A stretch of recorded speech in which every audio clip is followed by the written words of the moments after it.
Let's mike news wrap. Let's mike news wrap में अब सुनते हैं दिन भर की अहम खबरें सिर्फ 10 मिनट में।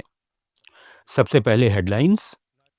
राजनीतिक भाषणों पर सुप्रीम कोर्ट की सख्त टिप्पणी, जहरीले भाषण देश के भाईचारे के लिए खतरा। पीएम मोदी ने फ्रांस को बताया स्पेशल पार्टनर, मैक्रों बोले भारत पर पूरा भरोसा। और दिल्ली एआई समिट में अव्यवस्थाएं, सरकार ने मांगी माफी, कांग्रेस ने उठाए सवाल। अब खबरें विस्तार से। सुप्रीम कोर्ट ने राजनीतिक नेताओं के भाषणों में बढ़ते जहरीले माहौल पर गंभीर टिप्पणी की है। चीफ जस्टिस सूर्यकांत, जस्टिस बीवी नागरत्ना और जस्टिस जयमाल्या बागची की बेंच ने एक जनहित याचिका पर सुनवाई से इनकार करते हुए कहा कि नेताओं को देश में भाईचारा बढ़ाने का काम करना चाहिए। जस्टिस नागरत्ना ने कहा कि विचारों को नियंत्रित नहीं किया जा सकता, बल्कि संवैधानिक मूल्यों के अनुरूप विचारों को बढ़ावा देना होगा।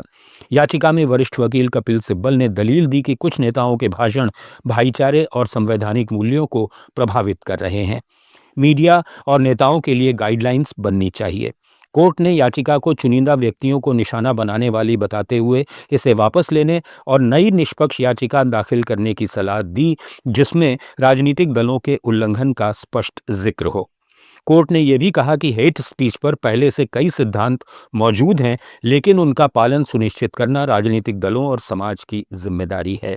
इधर कर्नाटक हाईकोर्ट ने मंगलवार को कांग्रेस सांसद राहुल गांधी के खिलाफ मानहानि के मामले को रद्द कर दिया। ये केस 2023 कर्नाटक विधानसभा चुनाव से पहले कांग्रेस के 40% कमीशन और करप्शन रेट कार्ड विज्ञापनों को लेकर दर्ज हुआ था। भाजपा नेता की शिकायत पर दर्ज इस मामले में कोर्ट ने कहा कि कार्रवाई जारी रखना कानून की प्रक्रिया का दुरुपयोग होगा। हाईकोर्ट की सिंगल बेंच ने राहुल गांधी की याचिका मंजूर करते हुए उनके खिलाफ जारी समन रद्द कर दिया। यह मामला कांग्रेस के उस चुनावी अभियान से जुड़ा था जिसमें पूर्व मुख्यमंत्री बसवराज बोम्मई पर सरकारी ठेकों में 40% कमीशन लेने का आरोप लगाया गया था। चुनाव में कांग्रेस ने बड़ी जीत हासिल करते हुए 224 में से 135 सीटें जीती थीं और राज्य में सरकार बनाई थी।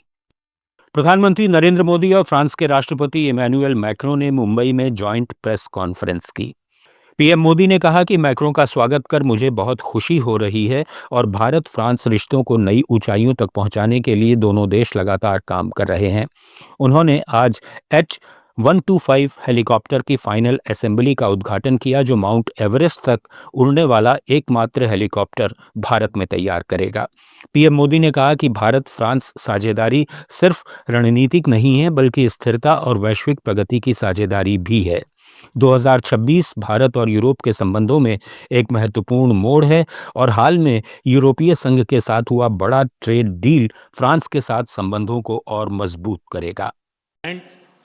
India France year of innovation के लॉन्च से अब हम अपनी स्ट्रेटेजिक साझेदारी को पार्टनरशिप ऑफ द पीपल बनाने जा रहे हैं, क्योंकि इनोवेशन आइसोलेशन में नहीं, कोलैबोरेशन से होता है।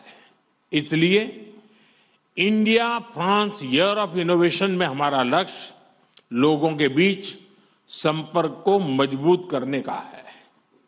डिफेंस हो या क्लीन एनर्जी, स्पेस हो या इमर्जिंग टेक्नोलॉजीज, हर क्षेत्र में हम अपनी इंडस्ट्री और इनोवेटर्स को कनेक्ट करेंगे। स्टार्टअप्स और एमएसएमईज के बीच मजबूत नेटवर्क बनाएंगे। हमारे स्टूडेंट्स और रिसर्चर्स के आदान प्रदान को और इधर फ्रांस के राष्ट्रपति इमैनुअल मैक्रों ने कहा कि भारत फ्रांस का द्विपक्षीय रिश्ता बेहद खास और अनोखा है। पिछले 8 साल में दोनों देशों ने हर साल नए क्षेत्र में सहयोग बढ़ाया है, चाहे वो इंडो पैसिफिक रीजन हो, टेक्नोलॉजी, आर्टिफिशियल इंटेलिजेंस या इंटरनेशनल सोलर अलायंस जैसे इनिशिएटिव्स। भारत और फ्रांस के बीच के द्विपक्षीय जो संबंध है वो बहुत ही ज्यादा अभूतपूर्व है और सबसे अलग है।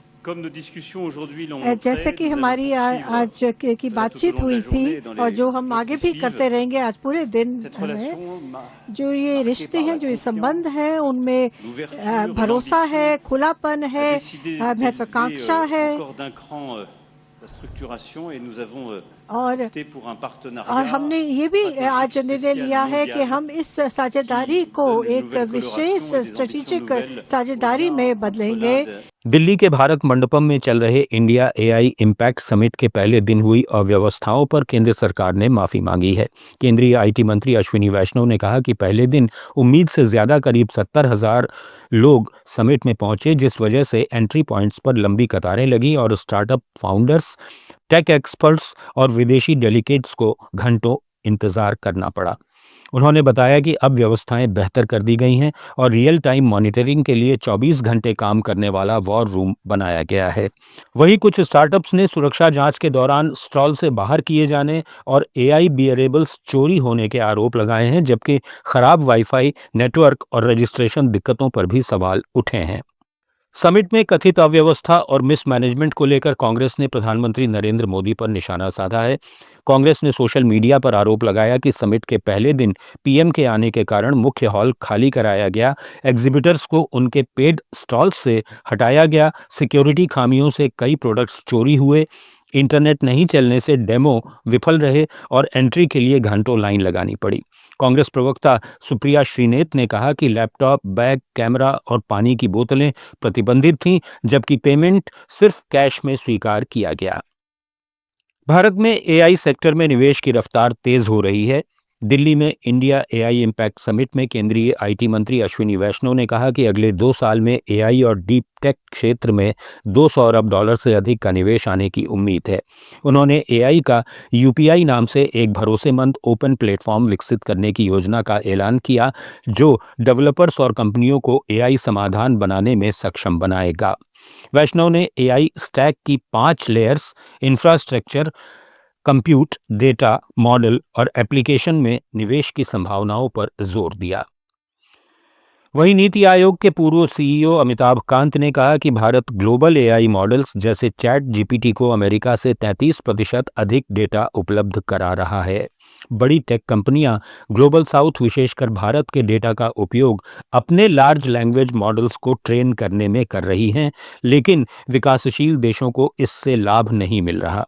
कांत ने जोर दिया कि भारत और अन्य देशों को अपने डेटा पर आधारित स्वदेशी एआई मॉडल विकसित करने चाहिए, ताकि तकनीकी लाभ लोकल स्तर पर पहुंचे और असमानता नहीं बढ़े।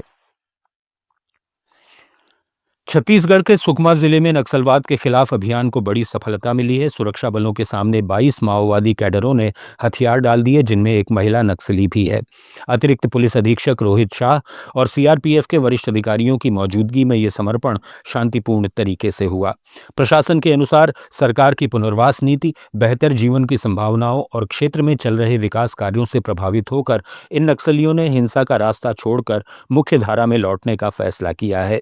जिला रिजर्व गार्ड पुलिस, सीआरपीएफ और कोबरा बटालियन की सघन तलाशी और घेराबंदी अभियानों ने भी इस सफलता में अहम भूमिका निभाई। सभी समर्पण करने वालों को नियमों के अनुसार पुनर्वास सुविधाएं प्रदान की जाएंगी। अधिकारियों ने इसे नक्सल मुक्त भारत के संकल्प की दिशा में महत्वपूर्ण कदम बताया है, जो क्षेत्र में शांति और विकास को मजबूत करेगा। T20 वर्ल्ड कप क्रिकेट में न्यूजीलैंड ने सुपर 8 में अपनी जगह पक्की कर ली है। चेन्नई के एमए चिदम्बरम स्टेडियम में खेले गए ग्रुप डी मुकाबले में कीवी टीम ने कनाडा को 8 विकेट से हराया। पहले बल्लेबाजी करते हुए कनाडा ने 20 ओवर में 4 विकेट पर 173 रन बनाए, जिसमें 19 साल के युवराज समरा ने 65 गेंदों पर शानदार 110 रन की पारी खेली और T20 वर्ल्ड कप इतिहास में शतक लगाने वाले सबसे युवा बल्लेबाज बन गए। जवाब में न्यूजीलैंड ने 15 ओवर और 1 गेंद में लक्ष्य हासिल कर लिया। ग्लेन फिलिप्स ने नाबाद 76 और रचिन रविंद्र ने नाबाद 59 रन बनाए। दोनों के बीच तीसरे विकेट के लिए 146 रन की अटूट साझेदारी हुई। फिलिप्स को प्लेयर ऑफ द मैच चुना गया। इस जीत के साथ न्यूजीलैंड ग्रुप डी में दूसरे स्थान पर बरकरार है। भारतीय शेयर बाजार ने मंगलवार को मामूली बढ़त दर्ज की। बीएसई सेंसेक्स 158 अंकों की तेजी के साथ 83,435 पर बंद हुआ। एनएसई निफ्टी ने 25 अंकों की वृद्धि के साथ 25,708 का स्तर पार किया।